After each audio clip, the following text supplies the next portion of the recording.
السلام علیکم ویورز، ماما care T V میں خوش آمدید۔ آج کے ایپیسوڈ میں ہم بات کریں گے کہ حمل کے دوران پیشاب میں انفیکشن اور درد کی کیا وجوہات ہوتی ہیں اور اس کا علاج کیسے ممکن ہے۔ حمل کے پہلے مہینے سے چھٹے مہینے تک یورین میں انفیکشن کا ہونا بہت کامن ہوتا ہے۔ اس کا پہلا سٹیپ پیشاب کی نالی میں انفیکشن ہو جاتا ہے۔ اس کے سمپٹمز یہ ہوتے ہیں کہ آپ کو پیشاب جلن کے ساتھ اور بار بار آئے گا۔ اس کا دوسرا سٹیپ یہ ہوتا ہے، اگر یہ پیشاب کی نالی سے ہو کر مثانے کی طرف آ جائے تو پیٹ کے نچلے حصے میں شدید درد محسوس ہوتا ہے اور یہ درد آپ کو مسلسل رہے گا۔ پیشاب ہونے کے بعد بھی آپ کو ایسا محسوس ہوتا ہے کہ ابھی پیشاب آ رہا ہے۔ پیشاب میں بہت زیادہ بدبو محسوس ہوگی آپ کو اور اس کا رنگ بھی بہت یلو ہو جائے گا۔ آپ کو کولہوں یا کمر کے نچلے حصے میں بھی بہت زیادہ درد محسوس ہوگا۔ اگر یہ انفیکشن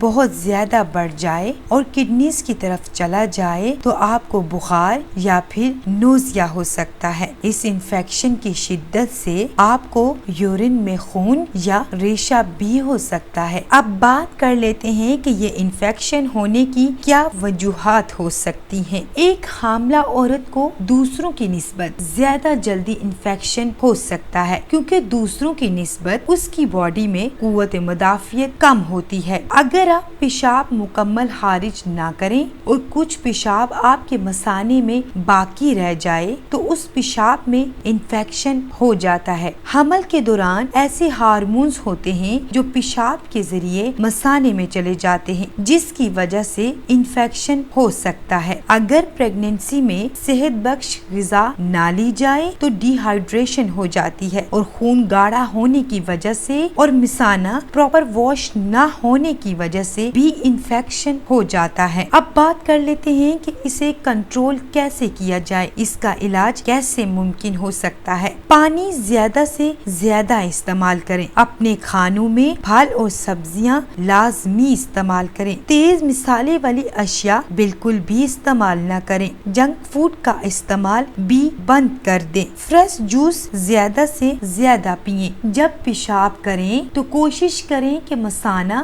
بالکل خالی ہو جائے، اس میں کچھ پیشاب باقی نہ رہے۔ کیفین اور الکوہل بالکل بھی استعمال نہ کریں۔ وٹامن سی سے بھرپور غذا کا استعمال کریں۔ اگر آپ کو پیشاب آ رہا ہے تو فوری طور پر پیشاب کریں۔ پیشاب کو کسی بھی صورت مت روکیں۔ اگر آپ کو پیشاب میں تھوڑا سا بھی کوئی مسئلہ ہو تو فوری طور پر ڈاکٹر سے مشورہ کریں تاکہ بر وقت علاج کیا جائے اور آپ کو کسی بھی قسم کی پریشانی سے بچایا جا سکے۔ اگر یہ انفیکشن زیادہ ہو جائے تو بچہ دانی میں بھی جا سکتا ہے جس کی وجہ سے آپ کو مسکیریج بھی ہو سکتا ہے۔ اگر یہ انفیکشن سیکنڈ ٹرائیمسٹر میں ہو تو وقت سے پہلے دردیں لگ سکتی ہیں اور بچہ وقت سے پہلے ڈیلیور بھی ہو سکتا ہے۔ یہ انفیکشن آپ کے بچے میں بھی جا سکتا ہے جس کی وجہ سے اسے پیدا ہونے کے بعد بھی مختلف مسائل کا سامنا کرنا پڑ سکتا ہے یا پھر پیٹ میں بچے کی گروتھ کم ہو سکتی ہے۔